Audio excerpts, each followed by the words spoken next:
క్రీస్తునందు సహోదరి సహోదరులారా, ప్రభువైన యేసుక్రీస్తు నామములో హృదయపూర్వక వందనాలు. ముందుగా ఇంత మంచి సమయాన్ని ఇచ్చిన తండ్రి అయిన దేవునికి ప్రభువైన క్రీస్తు ద్వారా కృతజ్ఞతాస్తుతులు చెల్లిస్తున్నానండి.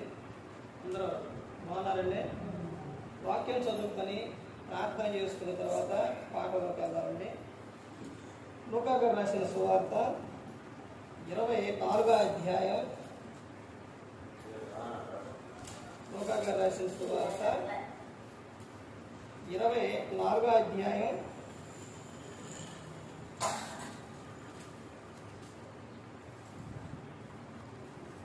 5వ వచనం.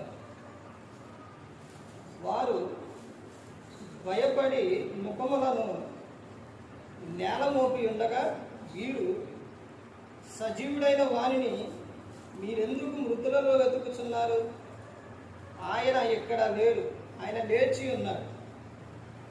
ఆయన ఇంకా గలిలయలో ఉండినప్పుడు మనుష్య కుమారుడు పాపిష్ఠులైన మనుషుల చేతికి అప్పగింపబడి సిలువ వేయబడి 3వ దినమందు లేవలసి ఉన్నదని ఆయన మీతో చెప్పిన మాట జ్ఞాపకం చేసుకోండి వారితో అనివి.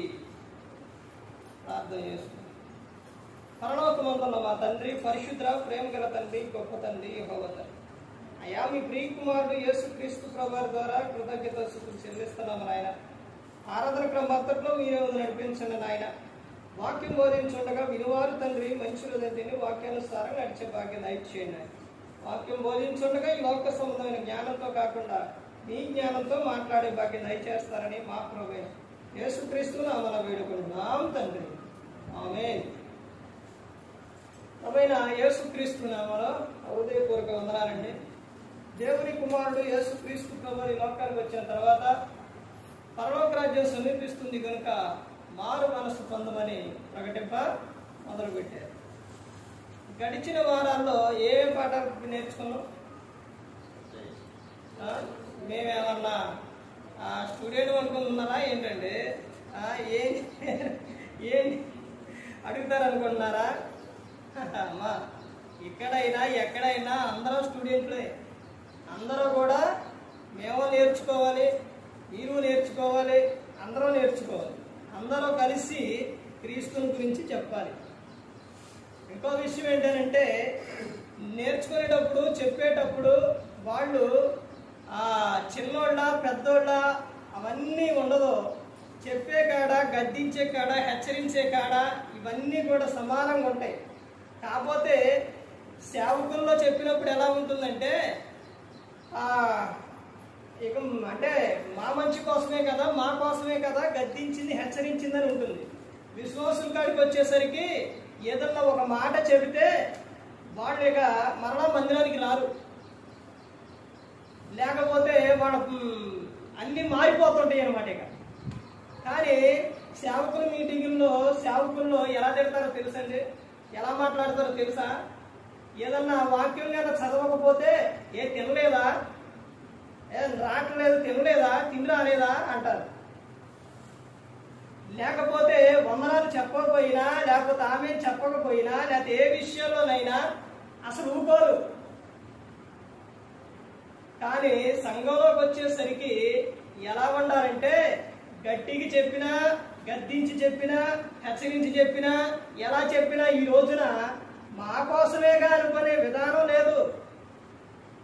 దేవుడు, పరిశుద్ధాత్మ దేవుడు మాతోనే మాట్లాడుతున్నారు కదా అనే విధానం లేదు. తర్వాత ఎలా రావాలంటే, ఈ రోజున ఎలా వస్తున్నారంటే ఏదో అవసరానికే తప్ప దేవుడు నాతో ఏం మాట్లాడుతున్నాడు అనే ఖాళీ హృదయంతో రావటం కానీ, వచ్చిన తర్వాత వాక్యాన్ని అంటే దేవుడు ఇప్పుడు నాతో ఏం మాట్లాడుతుండో, నాలో ఏం లోపం ఉంది, ఏంటి, దేనికి అసలు ఈ విషయం మాట్లాడింది దేవుడు అనే విధానం అనేది మనిషి మర్చిపోయారు. ఏదోలే వస్తున్నాం, వెళుతున్నాం ఇవన్నీ చెబితే ఎలా ఉంటుందనంటే, ఆ ఎల్లిని కాడి నుంచి మమ్మల్ని గద్దెస్తున్నారు, హెచ్చరిస్తున్నారు. ఎక్కడైనా సరే గ్రంథంలో బైబిల్ చెబుతున్న విషయం ఏంటంటే, యేసుక్రీస్తు ప్రభువారు ఆయన ప్రతి ఒక్క చాట కూడా చెప్పిన ప్రతి ఒక్క విషయం కూడా వాళ్ళకి నొప్పి కలిగే విధంగా ఉండేది. అయినా కానీ ఎందుకు చెప్పేవారంటే, ఆ విషయం అలా ఎందుకు చెప్పారు అని అంటే వాళ్ళ మంచి కోసమే. పిల్లల్ని ఎందుకు గద్దిస్తాం? పిల్లల మీద ఎందుకు పెద్దవాడతాం? వాళ్ళ క్షేమం కోసమే. వారి మీద పగ పెట్టుకొని కొడతావా? పగ పెట్టుకొని గద్దిస్తావా? ఇవన్నీ అవి చేస్తారా? కాదు, వాళ్ళ ప్రేమ కోసమే, వాళ్ళు క్షేమంగా ఉండాలని. అలాగే దేవుడు కూడా మనందరికీ అలాగే చెప్పారు. సంఘంలో సంఘ కాపరి కూడా అలాగే చెబుతారు. సంఘంలో సంఘ కాపరి ఎన్ని విధాలుగా బాధ్యత తీసుకొని చెబుతారనంటే, అసలు ఏ విధంగా చెబుతారనంటే సంఘ క్షేమాభివృద్ధి కోసం చెబుతారు. సంఘం బాగుండాలని, సంఘంలో విశ్వాసులు బాగుండాలని వారి కోసం ప్రార్థన చేస్తారు. ఇప్పుడు కానీ ఇక్కడ మందిరం సరిగా లేకపోతే ఎలా ఉంటుందో ఒకసారి ఆలోచించండి. అంటే అసలు ఎలా ఉంటుందంటే కాపరి లేడు అన్నట్టు ఉంటుంది. తర్వాత అసలు మందిరం తీస్తున్నారా లేదా అన్నట్టు ఉంటుంది చూసేవాళ్ళకి, సరిగా లేకపోతే. ఇవన్నీ బాగుండాలనే సంఘ కాపరి చెబుతారు. కానీ విశ్వాసులకు ఎలా ఉంటుందంటే, మమ్మల్ని చేయమంటున్నారు, మమ్మల్ని తెమ్మంటున్నారు, మమ్మల్ని మాకు చెబుతున్నారు, ఇవన్నీ బాధగా అనుకుంటున్నారు, లేకపోతే ఇలా చెబుతున్నారు అనుకుంటున్నారు. కానీ అది మీ క్షేమం కోసం అని మాత్రం తెలుసుకోవట్లేదు. పిల్లవాడు ప్రతిరోజు స్కూల్కి వెళితే ఎలా అభివృద్ధి చెందుతారు? వెళ్ళకుండా వారానికి ఒకసారో నెలకు ఒకసారో అలా వెళితే చివరికి వచ్చేసరికి ఎగ్జామ్ పెట్టే సమయంలో ప్రతిరోజు వెళ్ళిన వ్యక్తి మంచిగా రాస్తారా, లేకపోతే అప్పుడప్పుడు వెళ్ళే వ్యక్తి మంచిగా రాస్తారా? తర్వాత రోజు వెళ్ళే వ్యక్తికి జ్ఞానం వస్తుందా, పాఠాలు వస్తాయా, లేకపోతే ఎప్పుడన్నా ఒకసారి వెళ్ళిన వ్యక్తికి వస్తాయా? రోజు వెళ్ళే వ్యక్తికే వస్తాయి. అలాగే దేవుని విషయంలో కూడా అంతే. అర్థమైందండి? దేవుని మందిరానికి, ఆయన యొద్దకు, ఆయనతో సహవాసం ప్రతిదినం కలిగి ఉంటే నువ్వు దీవించబడుతూ ఆశీర్వాదం వచ్చింది. నీ ప్రతి అవసరం తీరుస్తారు.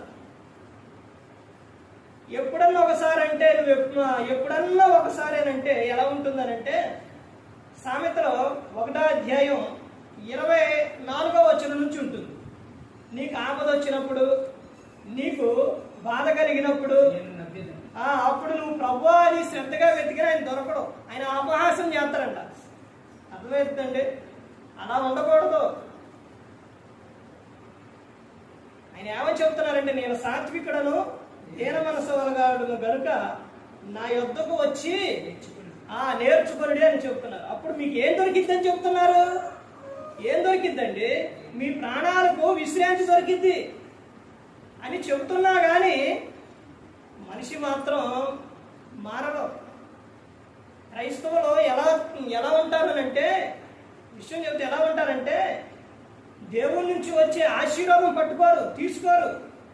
బయట ఉన్న వాళ్ళు మాత్రం అవి పట్టుకుంటారు. మనం ఎప్పుడూ కూడా ఎలా ఉంటారనంటే, క్రైస్తవులు నాకెందుకులే, దేవునికి ఇది చేస్తే నాకు ఆశీర్వాదం, లేకపోతే ఇలా చేస్తే ఆశీర్వాదం, ఇలా చెప్తే ఆశీర్వాదం అనేది మర్చిపోతున్నారు క్రైస్తవులు. అంశం పాఠం పేరు చెప్పానా? చెప్పలేదుగా. పాఠం పేరు రాసుకోండి. ఏంటనంటే, క్రీస్తు పునరుద్ధానములకు సాక్షి. యేసుక్రీస్తు ప్రభువారు తిరిగి లేచారు అనే సాక్ష్యులు. కొంతమంది సాక్షులు చూద్దాం. ఎందుకనంటే, ఈ విషయం ఎందుకనంటే, క్రీస్తు పునరుద్ధానములకు సాక్షులు అనే అంశం ఎందుకు తీసుకున్నామనంటే, ఈ రోజున ఉన్న క్రైస్తవులు క్రీస్తుని గురించి మర్చిపోయారనంటే, మందిరానికి వెళుతున్నారు, తర్వాత ఇంటికి వెళ్తున్నారు, తర్వాత ఉంటున్నారులే కానీ క్రీస్తుని గురించి ప్రకటించట్లేదు. ఆయన శరీరం రక్తం తీసుకున్న ప్రతి ఒక్కరూ కూడా మరణ పునరుద్ధానం గురించి ప్రకటించాలి. ఎక్కడైనా 2 ఉంటే పనికి మాలిన మాటలే, 3 ఉంటే వ్యర్థమైన మాటలే, ఇంకా ఎక్కువ మంది ఉంటే అసలు ఇక లోకంలో ఉన్న మాటలన్నీ వచ్చేస్తాయి. క్రీస్తు పునరుద్ధానములకు సాక్షులు కొంతమంది ఉన్నారు. అందులో మనం ఉన్నామా? క్రీస్తు పునరుద్ధానములకు సాక్షులు. క్రీస్తుని గురించి ఆలోచించిన, క్రీస్తుని గురించి ప్రకటించిన, క్రీస్తుని గురించి చెప్పిన ఎలా ఉంటుందో తెలుసండి. నీకు ఆరోగ్యం ఉంటుంది, తర్వాత నీకు ఆనందం ఉంటుంది, తర్వాత నువ్వు ఈ లోకం విడిస్తే పరలోకానికి చేరతావు. బైబిల్ గ్రంథంలోనికి వెళ్ళి చూస్తే క్రీస్తు పునరుద్ధానములకు సాక్షులు ఎవరు అనేది చక్కగా రాసుకోండి, మీకు ఉపయోగపడతాయి ఇవన్నీ కూడా. చూడండి, లూకా రాసిన సువార్త 24వ అధ్యాయం, లూకా రాసిన సువార్త 24వ అధ్యాయం 5-6 వచనాల్లో ఇక్కడ చెబుతున్నారు, వారు భయపడి ముఖములను నేల మోపి ఉండగా వీరు సజీవుడైన వానిని మీరెందుకు మృతులలో వెతుకుతున్నారు? పైనుంచి చదివితే ఏమని చెబుతున్నారంటే, చూడండి 4వ వచనంలో, ఇందును గూర్చి వారికేమీ తోచక ఉండగా ప్రకాశమానమైన వస్త్రములు ధరించిన 2 మనుషులు వారి యొద్ద నిలవబడిరి. 2 నిలవబడ్డారు. వారిద్దరే ఎవరు అంటే దేవదూతలు. వారిద్దరే నిలబడి ఆడకొచ్చిన వారికి క్రీస్తు పునరుద్ధానముల గురించి ఏమని చెప్తున్నారు? సజీవంగా ఆయన లేచారు, ఆయన ఎక్కడ లేడు, ఆయన తిరిగి లేచారు అని సాక్షులు చెప్తున్నారు. ఎవరైనా కానీ ఎక్కడికి వెళ్తున్నారు అని ఎవరైనా కొత్త వారు అడిగితే మేము ప్రార్థనకు వెళుతున్నాం అని చెబుతారు. ఎందుకు వెళుతున్నారని అంటే వెళుతున్నాం అంటారు. లేదా యాడికి వెళ్ళి వస్తున్నారంటే ప్రార్థనకి వెళ్ళి వస్తున్నాం. ఏం చెప్పారంటే చెప్పారు.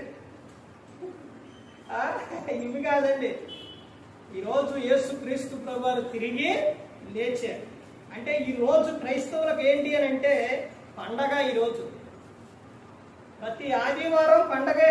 బైబిల్ గ్రంథంలో ఆదివారం గురించి ఉంది తెలుసండి. ఆదివారం గురించి ఉంది.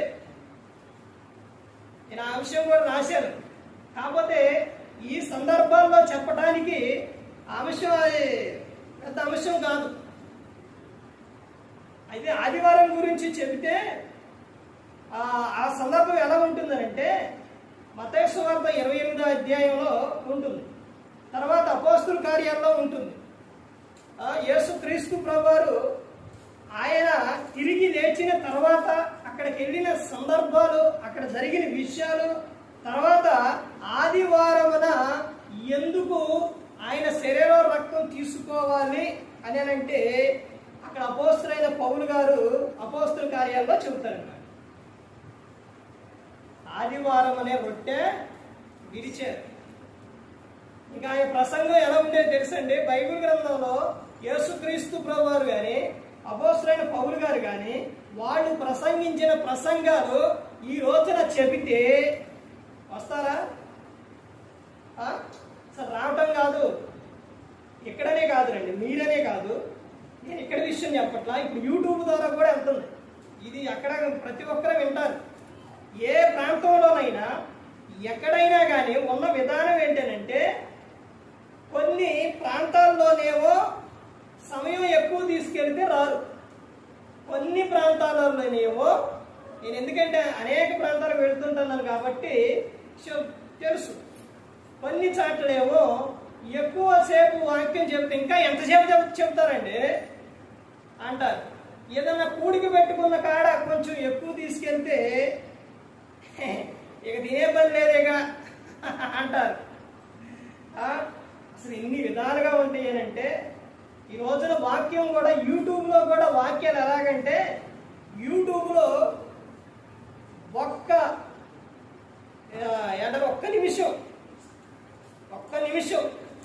ఒక్క నిమిషం మెసేజ్ అయితే దాన్నే షార్ట్ మెసేజ్ అంటారు.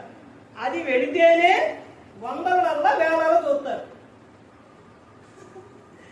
అక్కడి నుంచి 20 నిమిషాలు కానించి వినగానే వెళితే 1, 2, 3, 5, 10 వ్యూస్. ఇకంతే, ఇక ఎక్కువ ఉండవు.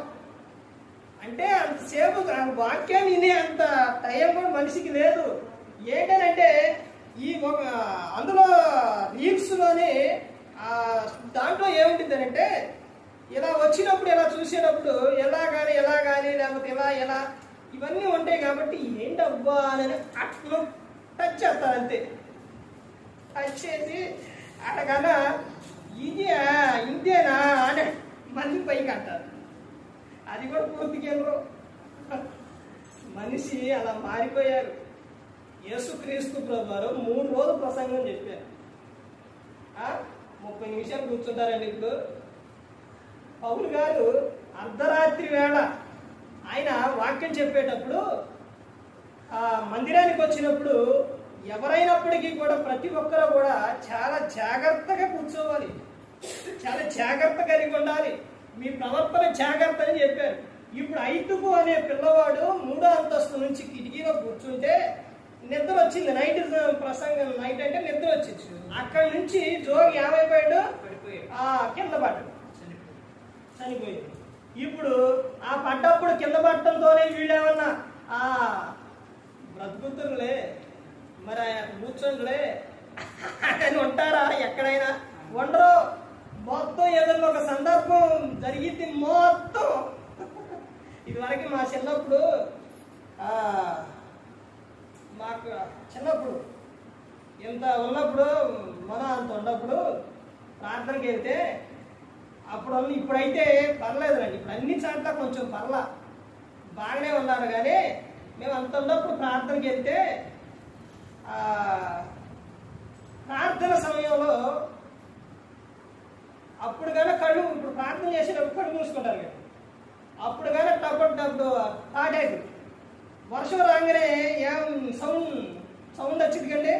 టపటపడమ ఎప్పుడైతే సౌండ్ వచ్చిందో ఈయన మొత్తం ఏమైపోయాడు, వెళ్ళిపోయాడు. ఎక్కడికి? ఇంటికి. ఎందుకు అంటే బట్టలు ఆరేసారు, బట్టలు బయట ఉన్నాయి, అవి బయట ఉన్నాయి. ఈ లోపల అయ్యగారు ఆమెరంటే ఎవరు లేడు కదా, ఆమెరు కదా అనకపోతే మళ్ళీ వచ్చి కూర్చో ఆ విధంగా ఉండేది.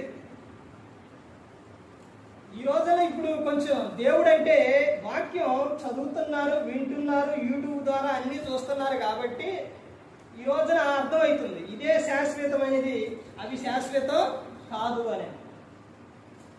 పౌలు గారు అక్కడి నుంచి అతను బతికించిన తర్వాత తిరిగి వచ్చి మరలా ప్రసంగించారు. ఎప్పటి వరకు? అర్ధరాత్రి వరకు చెబుతూనే ఉన్నారు. ఆల్ నైట్ ప్రేయర్ పెడితే ఉంటారండి, వస్తారా? బుధవారం ప్రేయర్కి రావట్లా, ఆదివారం ప్రేయర్కి ఏం వస్తారు? ఏడే కాదులండి, ఎన్ని చాట్ల ఉన్నాయి, అన్ని చాట్ల ప్రతి ఒక్క చాట కూడా ఎక్కడైనా ఇంతే. ప్రతి ఒక్కరు కూడా గమనించుకోవాలి. అంత ప్రతి ఒక్కటి కూడా టైం టు టైమే జరిగింది. పాటలు ఎన్ని నిమిషాలు? 45 నిమిషాలు. 45 నిమిషాలే. 7:30కి వాక్యం ఆఫ్ చేయటం జరిగింది. ప్రతి ఒక్కటి కూడా క్రమంగా జరిగింది. ఇది ప్రతి ఒక్కరు కూడా మనసులో పెట్టుకోవాలి. ఇక్కడ దేవదూతలు సాక్ష్యం ఇచ్చారు. తర్వాత చూస్తే ఇంకా సాక్షులు ఎవరు ఇచ్చారో చూడండి. అపోస్తల కార్యాలు 4వ అధ్యాయం, అపోస్తల కార్యాలు 4వ అధ్యాయం, అపోస్తల కార్యాలు 4వ అధ్యాయం 33వ వచనం చూడండి.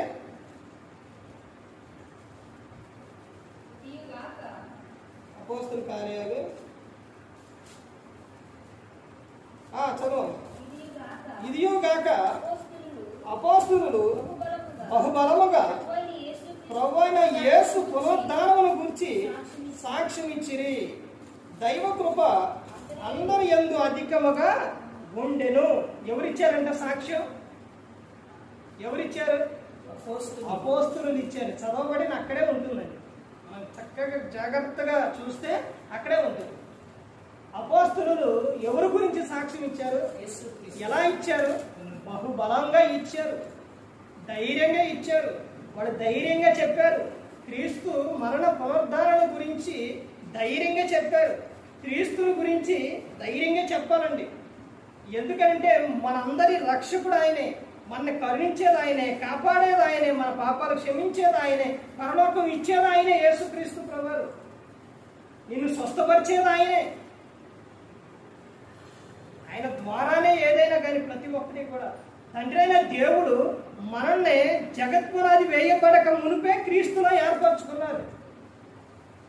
క్రీస్తు లేకుండా ఏది లేదు, యేసుక్రీస్తు ప్రభువు లేకుండా. ఇక్కడ అపోస్తలుడు ఏం చేశారంటే క్రీస్తుని గురించి బహుబలంగా ఏం చేశారు? సాక్ష్యం ఇచ్చారు. అందరి యందు ఆయన కృప ఎలా ఉందంట అక్కడ ఏమో చెబుతున్నారు చూడండి. దైవ కృప అందరి యందు అధికముగా ఉండెను. దైవ కృప అందరి యందు అధికముగా ఉండేది. నువ్వు క్రీస్తుని గురించి చెబుతుంటే నీకు తెలియని ఆనందం వచ్చింది. ఎందుకనంటే క్రీస్తు నీలో ఉంటారు కాబట్టి, ఆయన పరిశుద్ధుడు, ఆయన నీతివంతుడు, ఆయన రక్షకుడు కనుక ఆయన మనలోనే ఉంటే మనకు ఎలా ఉంటుందనంటే చేసే ప్రతి ఒక్క పని కూడా ఏమవుతుందంటే మంచిగా జరుగుతుంది. నీకు ఎక్కడికి వెళ్ళినా కానీ క్షేమమే జరిగింది. వీళ్ళందరూ కూడా అపోస్తలులు ఏం చేశారంటే క్రీస్తుని గురించి బహుగా వాళ్ళు ఏం చేశారు? సాక్ష్యం ఇచ్చారు. ఇంకా ఎవరెవరు ఇచ్చారో చూస్తే అపోస్తలుడైన పౌలు గారు కొరింథీయులకు రాసిన మొదటి పత్రిక, అపోస్తలుడైన పౌలు గారు కొరింథీయులకు రాసిన మొదటి పత్రిక 15వ అధ్యాయం 4వ వచనం చూడండి. లేఖనముల ప్రకారం 3వ దినమున లేపబడెను. లేఖనముల ప్రకారం ఎవరో లేపబడింది? యేసుక్రీస్తు ప్రభువు.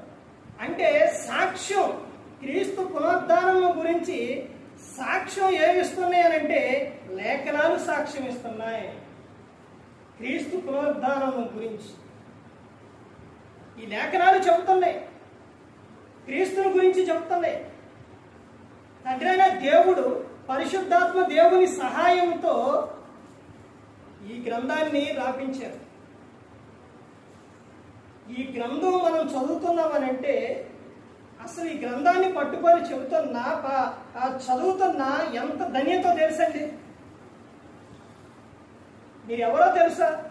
ప్రకటన గ్రంథం 1వ అధ్యాయం 3వ వచనం, సమయం సమీపించి ఉన్నది కనుక ఈ ప్రవచన వాక్యములను చదువువాడును వినువారును జైకోని వారును అందరూ కూడా ఎవరంట? ధన్యులు అని చెబుతున్నారు. ప్రతి దినము కూడా వాక్యం చదవండి. మీ జీవనోపాధి కోసం పనులకు వెళ్ళొచ్చిన తర్వాతే చదవండి. వాక్యాన్ని చదవండి. ఉదయం లేకటంతో వాక్యం చదివి ప్రార్థన చేసుకోండి. పనికి వెళ్ళేటప్పుడు ప్రార్థన చేసుకోండి. జాబ్కి వెళ్ళేటప్పుడు ప్రార్థన చేసుకోండి. ఎక్కడికైనా వెళ్ళేటప్పుడు ప్రార్థన చేసుకోండి. మరలా తిరిగి వచ్చిన తర్వాత నైట్ వాక్యం చదువుకొని ప్రార్థన చేసుకోండి. ఇంకో విషయం ఏంటంటే అందరు కుటుంబంలో ఉన్న ప్రతి ఒక్కరు కూడా అక్కడ కూర్చొని చక్కగా పాటలు పాడి వాక్యం చదువుకొని ప్రార్థన చేసుకుంటే కుటుంబానికి దీవెన, ఆశీర్వాదం. నీ కుటుంబం బహుగా ఫలిస్తుంది, ఆశీర్వదింపబడుతుంది. క్రీస్తు మన గృహంలో ఉంటే ఎలా ఉంటుందో తెలుసండి? వెలుగు. యోహాను సువార్త 1వ అధ్యాయం 1వ వచనం నుంచి 5వ వచనం వరకు చదివితే అక్కడ వెలుగు గురించి ఉంటుంది. ఆయన ఉన్న చాట వెలుగు ఉంటుంది అన్నమాట. ఆ వెలుగు చీకటి గ్రహించలేకపోతుంది. అంటే క్రీస్తు ఎక్కడ ఉంటే అక్కడ వెలుగు ఉంటుంది, ఆనందం ఉంటుంది, సంతోషం ఉంటుంది. అందుకనే చెప్తారు కదా అపోస్తలుడైన పౌలు గారు ఫిలిప్పీయులకు 4వ అధ్యాయం 4వ వచనం నుంచి ఎల్లప్పుడూ ప్రభువునందు ఆనందించుడి అని చెప్తున్నారు. ఎవరు ఎంత ఆనందించాలి? లోకంలో కాదు, ప్రభువునందు ఆనందించాలి. లోకంలో ఆనందిస్తే ఏం జరుగుతుందంటే క్షణికమైన ఆనందం, నేత్రాశ, శరీరాశ, జీవటము ఇవన్నీ లోకంలో ఉన్నాయి. తినటం, తాగటం, పడుకోవటం ఇవన్నీ లోకంలోనే ఉన్నాయి. వీటిలోని ఆనందం ఎంతవరకు అంటే ఒకడు లోకమంతా సంపాదించుకొని తన ప్రాణాన్ని పోగొట్టుకుంటే ఏం ప్రయోజనం? ఇంకా ఏమని చెప్తున్నారు? ప్రాణంతో ప్రాణమ, ధనవంతులు చెబుతున్న విషయం ఏంటి? ప్రాణముతో ప్రాణమ తినుము తాగుము సుఖించు అని చెబుతాడు. దేవుడు ఏమంటాడు? ఎర్రివాడ, ఈ రాత్రే నీ ప్రాణాన్ని అడిగితే, దేవుడు నీ ప్రాణాన్ని అడిగితే సంపాదించిందంతా ఏమైపోతుంది? అదే నువ్వు క్రీస్తునందు ఆనందించి నువ్వు చేసుకున్నది ఎలా ఉంటుందో తెలుసండి.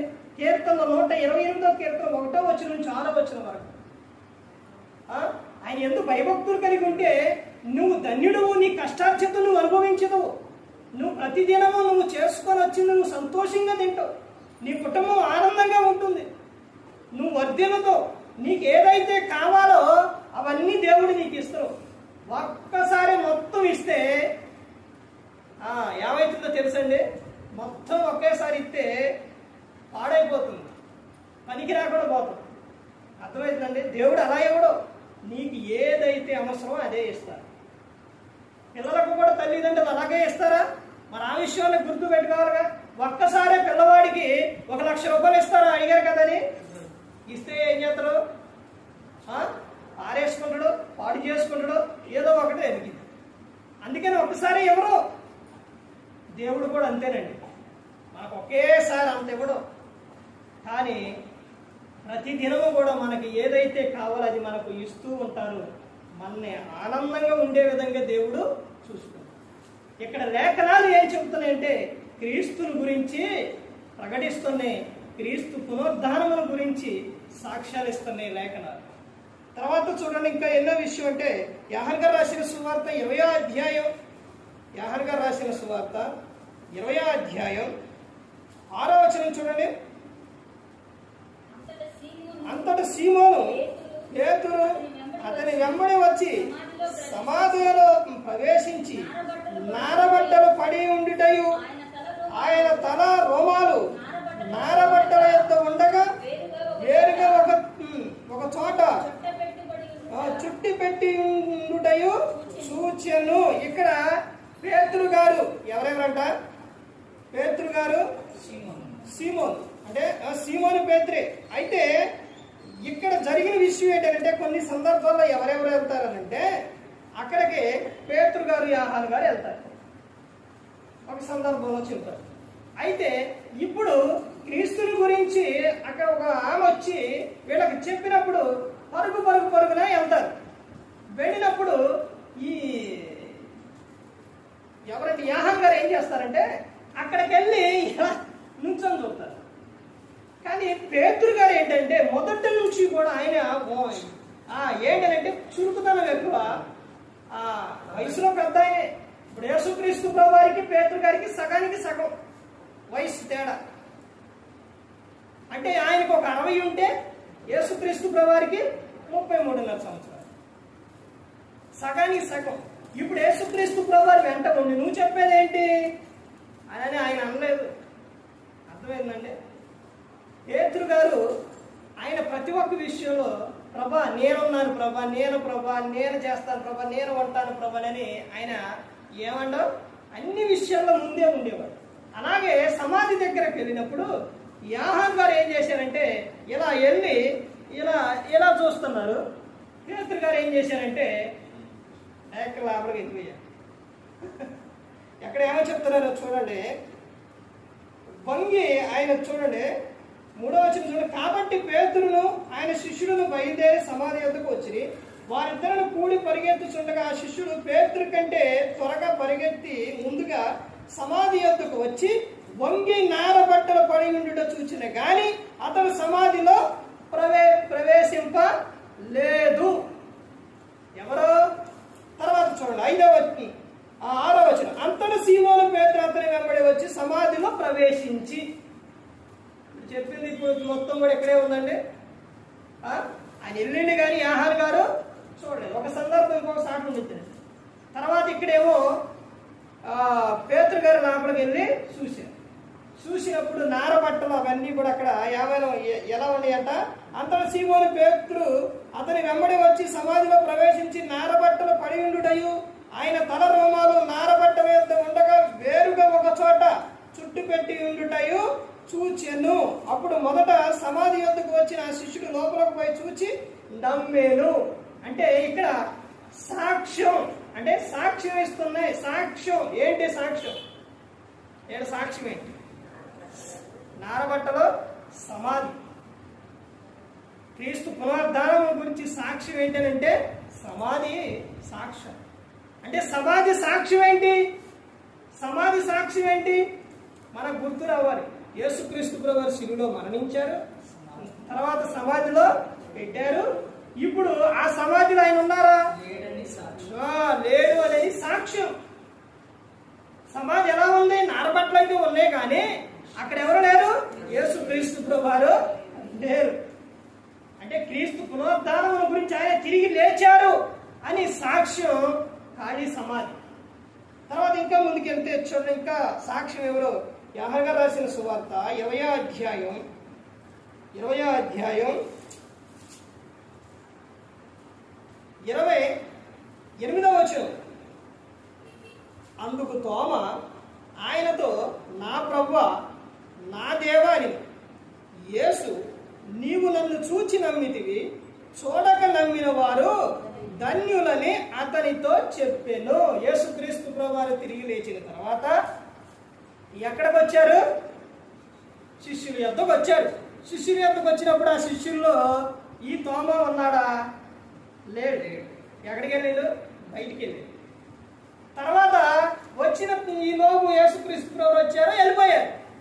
తర్వాత వాళ్ళు శిష్యులు ఏం చెప్పారంటే, తోమ వచ్చిన తర్వాత యేసుక్రీస్తు ప్రభువారు వచ్చారు, నేను చూసామంటే నేను నమ్మను, ఆయన వచ్చిందండి నేను నమ్మను, ఆయన లేచారని నేను నమ్మను అని అన్నప్పుడు యేసుక్రీస్తు ప్రభువారికి మన మాటలు తెలుసు, మన ఆలోచనలు తెలుసు, మన క్రియలు తెలుసు, అన్నీ తెలుసు. ఇప్పుడు అన్నది ఎక్కడ? ఇక్కడ వాడు ఉన్న చాట. యేసుక్రీస్తు ప్రభువారు అక్కడ లేదు. ఇప్పుడు యేసుక్రీస్తు ప్రభువారికి తెలిసిందే తెలియలేదా? అంటే మనం మాట్లాడేదానికి తెలియదా? ఇది మన ప్రతి ఒక్క క్రైస్తవులు కూడా మనసులో పెట్టుకోవాలి. ఇంకో విషయం ఏంటంటే, మత్తయి సువార్తలో మనుషులు పలికే వ్యర్థమైన ప్రతి మాటల గురించి విమర్శ తిరగల లెక్క చెప్పాలి. ఇప్పుడు తోమాలో ఉన్న ఆలోచన పోవాలి, ఆ సందేహం పోవాలి. ఆయన యందు ఎవరైతే ఉంటారో వారిలో ఏ సందేహం వచ్చినా దాన్ని తీసేస్తారు. ఎందుకంటే నువ్వు సందేహంతోనే ఉంటే చాలా ప్రమాదం. అందుకే సందేహాలు ఆయన మనసులో, మన మనసులో ఉన్నాయి. స్టార్టింగ్లోనే ఒక ఆయనకి మనసులో ఒక సందేహం వచ్చింది. యేసుక్రీస్తు ప్రభువారు మరియమ్మ గారి గర్భాన కడుపులో ఉన్నప్పుడు ఒక సందేహం వచ్చింది. ఎవరికండి? వెంటనే మనకు గుర్తు రావాలి. యోసేపుకు, మరియమ్మ గారి భర్తకు మనసులో సందేహం వచ్చింది. ఏమని? మేము ఒకటవలేదు కదా, ఎలా ఏం గర్భం ధరించింది అనే సందేహం వచ్చింది. అప్పుడు దేవుడి సందేహం ఏం చేయాలి? ఆయనలో ఉన్న సందేహం, అనుమానం పోవాలి అని స్వప్న ముందు దేవదూత వచ్చి, యోసేపు నువ్వు భయపడవద్దు, మరియా ఏ తప్పు చేయలేదు, ఆమె పరిశుద్ధాత్మ వలన గర్భం ధరించింది అని చెప్పినప్పుడు సందేహం పోయి ఆమె కనే వరకు కూడా ఆమెను విడిచిపెట్టకుండా చక్కగా చూస్తుంది. అలాగే ఇక్కడ స్టార్టింగ్ లో ఆ సందేహం, ఇక్కడేమో చివరికి వచ్చేసరికి తోమాకి సందేహం వచ్చింది. ఈ సందేహం కూడా తీసేయాలంటే ఏం చేయాలి? అక్కడ దూత వచ్చింది, ఇక్కడ ఎవరు వచ్చారు? ప్రభువారు వచ్చారు. ఇప్పుడు దూతలు వస్తారా అంటే దూత గారు ఇప్పుడు ఏంటంటే అప్పుడు వచ్చారు, ఇప్పుడు రారు. చివరికి వచ్చేసరికి ఎవరు వచ్చారు? యేసుక్రీస్తు ప్రభువారే వచ్చారు. హెబ్రీయులకు రాసిన పత్రిక 1వ అధ్యాయం 1వ వచనం నుంచి 2వ వచనం చదవండి, మనకు అర్థమవుతుంది. ఏమనంటే ఆ కాలంలోని దేవుడు ప్రవక్తల ద్వారా వాళ్ళతో మాట్లాడారు. కానీ అప్పుడు జరిగిన విషయం అది, దేవదూతలు అవన్నీ మొత్తం కూడా. ఇప్పుడు ఎవరి ద్వారా మాట్లాడతారో అక్కడ ఏమనుంది? ఎవరి ద్వారా అంట? చదవండి, ఒకసారి చదవండి. అంశంలో కాకపోయినా మీకు అర్థం అవడానికి చెప్తున్నాను. ఒకసారి చదవండి. హెబ్రీయులకు 1వ అధ్యాయం 1వ వచనం. ఆ కాలమందు నానా సమయంలోను నానా విధములుగాను ప్రవక్తల ద్వారా మన పితరులతో మాట్లాడిన దేవుడు ఈ దినముల అంతమందు కుమారుని ద్వారా మనతో మాట్లాడిను. ఇప్పుడు ఎవరి ద్వారా మాట్లాడతారో? యేసుక్రీస్తు ప్రభువారు ద్వారా. అంటే ఇప్పుడు తోమా దగ్గరకు ఎవరు వచ్చారు? యేసుక్రీస్తు ప్రభువారు వచ్చారు. వచ్చి అందుకు తోమా ఆయనతో ఎప్పుడు యేసుక్రీస్తు ప్రభువారు వచ్చిన తర్వాత చెబుతున్న విషయం ఏమని? ఇప్పుడు వచ్చారు యేసుక్రీస్తు ప్రభువారు, ఆయన్ని చూశారు. యేసుక్రీస్తు ప్రభువారిని చూసిన తర్వాత తోమా ఇప్పుడు ఇదిగో నన్ను నువ్వు నమ్మట్లేదు కదా, ఇదిగో చూడు నా చేతి వేళ్లలో నీ వేడి పెట్టి గాయాల్లో చూడు, ఇదిగో చూడు అన్నప్పుడు ఏమని చెబుతుంది అక్కడ? ఆ పైన వచ్చినలో ఉంటుంది. ఏమనంటే మీకు చెబుతుంది చూడండి, 27 చూడండి. తర్వాత తోమాను చూసి నీ వ్రేలు ఇటు చాచి నా చేతులు చూడుము, నీ చెయ్యి చాచి నా ప్రక్కలో ఉంచి అవిశ్వాసివి కాక విశ్వాసమై ఉండు అనేను. ఈ విషయం ఎప్పుడైతే చెప్పారో తోమ చెప్తుండే అనమాట. తోమ అంటాడు, ఏమని అంటాడంటే అందుకు తోమ ఆయనతో నా ప్రభువా నా దేవా నేను ఇక ఇబ్బందిలు అర్థం మొదలు పెట్టింది. క్షమాపణ వచ్చేసింది, పశ్చాత్తాపం వచ్చేసింది. ఎందుకు? ఆయనే ఎదురుగా వచ్చి చెప్పారు కాబట్టి. ఇప్పుడు మనసులో ఉంది పోయిన తర్వాత అప్పుడు ఏమని చెప్తున్నారో చూడండి. యేసు నీవు నన్ను చూచి నమ్మితివి, చూడక నమ్మిన వారు ధన్యులని ఆయనతో చెప్పాను. చూడక నమ్మిన వారు ధన్యులు. అర్థమవుతుందండి? చాలా మందికి ఒక చిన్న సమస్య వచ్చినా బాధ వచ్చినా దేవుడు ఏడంటాం, దేవుడు ఉంటే నాకెందుకు ఎలా జరిగింది, ఎలాంటి అనుమానం అనేది రాకూడదండి. అర్థమైందండి? అందరం కూడా ప్రతి ఒక్కరూ కూడా యేసుక్రీస్తు ప్రభువారు ఉన్నారు అని లోకానికి వచ్చారు, మన కోసం సిలువలో ప్రాణం పెట్టారు అని విశ్వసించి నమ్మి పాప క్షమాపణ నిమిత్తం ప్రతి ఒక్కరూ కూడా యేసుక్రీస్తు నామమున ఏం చేశారు? బాప్తిస్మం పొందారు. ఇప్పుడు నమ్మేగా నువ్వు తీసుకుంది. మరలా నీకు ఏదైనా ఒక సమస్య వచ్చినప్పుడు దేవుడు ఎక్కడ ఉండవు అని అంటే నీలో ఏమొస్తున్నట్టు? అవిశ్వాసం వస్తున్నట్టు. ఇప్పుడు ఆయనతో పాటు అన్ని సంవత్సరాలు ఉండే తోమ చివరికి ఏమొచ్చింది? అవిశ్వాసం వచ్చేసరికి నువ్వు అవిశ్వాసిగా ఉండద్దు తోమ అని చెప్పారు. ఇప్పుడు క్రీస్తు తిరిగి లేచారు అనటకు సాక్ష్యం ఎవరు అనంటే అనుమానపు తోమ సాక్ష్యం. ఇప్పుడు యేసు క్రీస్తు ప్రభువారే వచ్చి ఆయన గాయాలు పడిన చేతులు ప్రక్కన ఇవన్నీ కూడా చూపించారా? తోమాకు వేలు పెట్టి చూడు అని చెప్పారా? చెప్పారు. అంటే ఎవరు సాక్ష్యం అంటే ఆయన లెగిచి తిరిగి పునరుద్ధానుడయ్యి వచ్చారు అనేటప్పుడు సాక్ష్యం ఎవరంటే అనుమానపు తోమ సాక్ష్యం. అంటే ఎందుకు అనంటే ఆయన నమ్మలేదు, తర్వాత యేసుక్రీస్తు ప్రభువారు వచ్చి చెప్పారు కనబడి.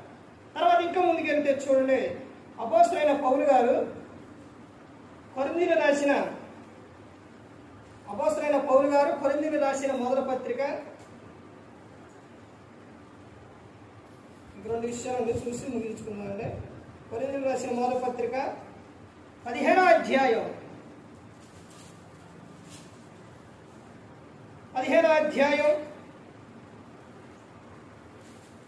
8వ వచనం. అందరికీ కడపట అకాలమందు పుట్టినట్టున్న నాకును కనబడేను. ఇప్పుడు ఈ పత్రిక రాసింది ఎవరు? అపోస్తలుడైన పౌలు గారు. కొరింథీయులకు రాసిన పత్రిక ఎవరు మాట్లాడుతున్నారు? అపోస్తలుడైన పౌలు గారు. అంటే కడపట అని అంటే ఇప్పుడు ముందు ఎవరున్నారు? పౌలు గారి కంటే ముందు ఎవరున్నారు? శిష్యులు ఉన్నారు. అంటే శిష్యులు తర్వాతే అపోస్తలుడైన పౌలు గారు వచ్చారు. వచ్చి ఆయన చెబుతున్న విషయం ఏమని చెప్తున్నారంటే అందరికీ కడపట అకాలమందు పుట్టినట్టున్న నాకును కనబడెను. ఎవరికి కనబడ్డాడు? అపోస్తలుడైన యేసుక్రీస్తు ప్రభువారు పౌలుకి కనబడ్డాడు. ఇప్పుడు మీలో రావాలి. ఏమి రావాలి? సందేహం కాదు, అనుమానం కాదు. ఎప్పుడబ్బా? ఇప్పుడేమో పౌలు గారేమో క్రీస్తు ఉన్నప్పుడేమో ఆయన రాలా, యేసుక్రీస్తు ప్రభువారు ఉన్నప్పుడు రాలా. ఆయన తిరిగి వెళ్ళిపోయిన తర్వాత కూడా ఈయన అందరినీ హింసించింది. ఈ శిష్యులు కూడా భయపడ్డారు. వీళ్ళందరూ మొత్తం జరిగింది. మరి ఎప్పుడు కనబడ్డారు? ఎప్పుడు కనబడ్డారు అంటే ఆ పౌలు గారు సౌలుగా ఉన్నప్పుడు ఆయన మార్గాన వెళ్ళేటప్పుడు, గుర్రం మీద వెళ్ళేటప్పుడు, ఈ ప్రజలు హింసించినకు ఇంకా పర్మిషన్ తీసుకురావడానికి వెళ్ళేటప్పుడు అప్పుడు యేసుక్రీస్తు ప్రభువారు కనపడతారు.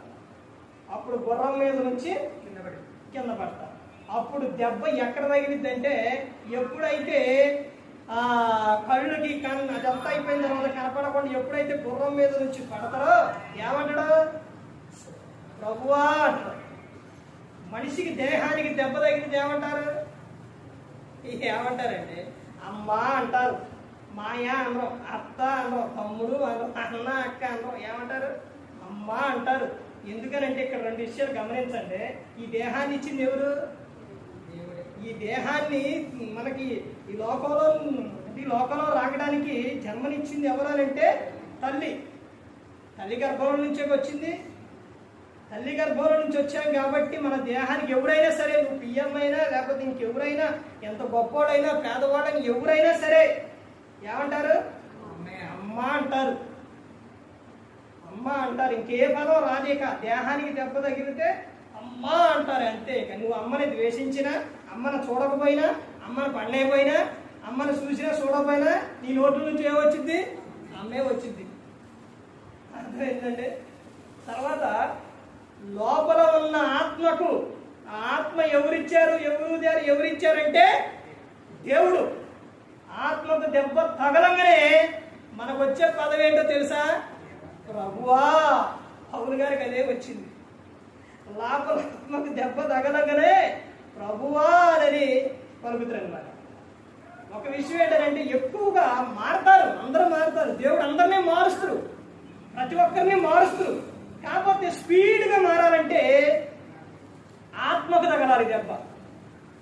దేహానికి తగిలితే ఏమైందంటే అది మారుతున్న కొందరు మరలా లోపాట్లో.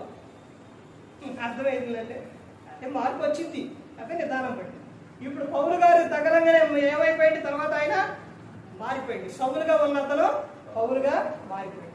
ఇప్పుడు అక్కడ చెబుతున్న విషయం, యేసుక్రీస్తు ప్రభువారు పునరుద్ధారుడయ్యి లేచారు, కనబడ్డ సాక్ష్యం ఎవరు అని అంటే అపోస్తలుడైన పౌలు గారు. ఆయన ఎలా కనబడ్డారు? ఆయన తిరిగి తండ్రి వద్దకు వెళ్ళిన తర్వాత ఆయన ఏమైండు? తర్వాత కనపడ్డారు వీళ్ళందరూ కూడా. తర్వాత ఇంకా ముందుకెళ్తే ఇంకా చెప్తున్నారు చూడండి. యోహాను గారు రాసిన సువార్త 2వ అధ్యాయం,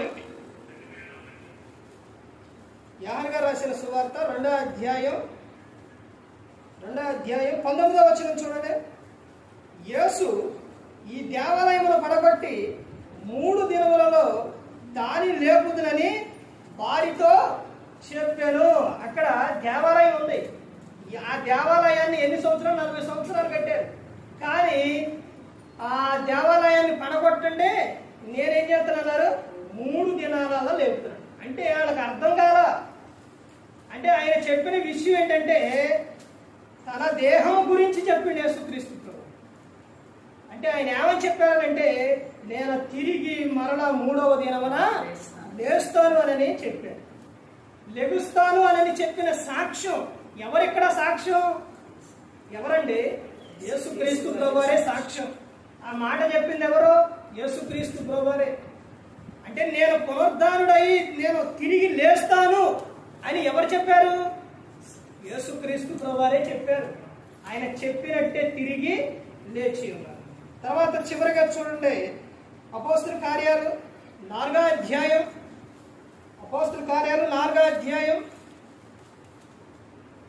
33వ వచనం చూడండి. ఇదియుగాక అపోస్తలులు బహుబలముగా ప్రభువైన యేసు పునరుద్ధానముల గురించి సాక్ష్యం ఇచ్చిరి. దైవ కృప వాడందరి యందు అధికముగా ఉండిన. ఇంత చదవబడినగా. అయితే ఇక్కడ ఏమో చెప్తున్నారంటే అపోస్తలులు బహుబలంగా ప్రభువైన యేసు పునరుద్ధానముల గురించి సాక్ష్యం ఇచ్చారు. అంటే మనం ఇప్పటి వరకు నేర్చుకున్న విషయాలు ఎన్ని విషయాలు అండి? 7 విషయాలు నేర్చుకున్నాం. ఎన్ని? ఇది కూడా ఇందాక చూసిందే. అయితే వాళ్ళు ఏం చేశారంటే వాళ్ళు ఒక్క చాట ఉండి వాళ్ళు చెప్పలేదు. వాళ్ళందరూ కూడా ప్రతి ఒక్కరూ కూడా ఒక చాటే ఉండేవాళ్ళు. ఒక చాట ఉంటే ఆనాటి కాలంలోని కూడా ఇశ్రాయేలు ఆనాటి కాలంలో కూడా వాళ్ళందరూ ఒక చాటే ఉండి మనం ఏడే కట్టుకొని ఏడే ఉందామని వాళ్ళు అనుకున్నారు. కానీ మనిషిని దేవుడు ఎందుకు సృజించిండు, అసలు ఎందుకు ఏర్పరిచిండు, ఎందుకు పుట్టించిండు అనే విషయం మనిషి మర్చిపోయింది. అసలు ఎందుకు పుట్టించిందంటే నువ్వు క్రీస్తుని గురించి ప్రకటించాలి. ఇప్పుడు అపోస్తలున్న 12 మందిని ఏర్పరచుకున్నారు. ఆ 12 మంది ద్వారా అక్కడ నుంచి ఇశ్రాయేలు దేశం నుంచి కూడా దేశం అంతా కూడా ఏమవ్వాలి? సువార్త వెళ్ళాలి. పాప క్షమాపణ గురించి, మారు మనసు గురించి, క్రీస్తుని గురించి వెళ్ళాలి. ఆ తర్వాత మొత్తం వెళ్ళిపోవాలి. ఆనాడు గోపురం కట్టేటప్పుడు అక్కడ చెదరగొట్టినప్పుడు వాళ్ళందరూ మొత్తం తర్వాత యేసుక్రీస్తు ప్రభువు శిష్యులు అందరూ కూడా భయపడి ఒక చాట ఎక్కడున్నారు? ఏడున్నారు? గదిలో ఉన్నారు. ఒక చాట ఉన్నప్పుడు వీళ్ళందరూ కూడా ఇలా భయపడితే సువార్త ఎలా ప్రకటిస్తారు? ఎలా వీళ్ళు బయటికి వెళ్తారు అని వచ్చి వాళ్ళందరికీ కూడా కనపడ్డారు. కనబడి వాళ్ళని బలపరిచి ఆ తర్వాత యేసుక్రీస్తు ప్రభువారు వెళ్ళారు. అంటే వాళ్ళు ధైర్యముగా, బహుధైర్యంగా, ఇక్కడ మళ్ళీ బహుధైర్యముగా అంటే ధైర్యంగా ఏం చేయాలంటే క్రీస్తుని గురించి చెప్పాలి, ప్రకటించాలి. ప్రతి ఒక్కరు గమనించుకోండి, మనందరి కోసం ప్రాణం పెట్టిన ఆయన కోసం క్రీస్తుని గురించి ప్రతి ఒక్కరు కూడా చెప్పాలండి. ప్రతి ఒక్కరు కూడా మరణ పునరుద్ధారణ గురించి ప్రతి ఒక్కరు కూడా ప్రకటించాలి. ఏ ఒక్కరు కూడా నశించి నరకానికి వెళ్ళిపోకూడదు. యేసుక్రీస్తు ప్రభువు ఈ లోకానికి వచ్చి మనందరి కోసం శివుడు తన ప్రాణాన్ని పెట్టి ఉన్నారు. మరి ఈ విధంగా నిలబెట్టి మాట్లాడించిన తండ్రి దేవునికి కృతజ్ఞతాస్తుతులు చెల్లిస్తూ ఇంతవరకు శ్రద్ధగా ఉన్న మీకు ప్రభు పేరున హృదయపూర్వకంగా చెల్లిస్తూ మాటలు ముగిస్తున్నా అందరికీ వందనాలు.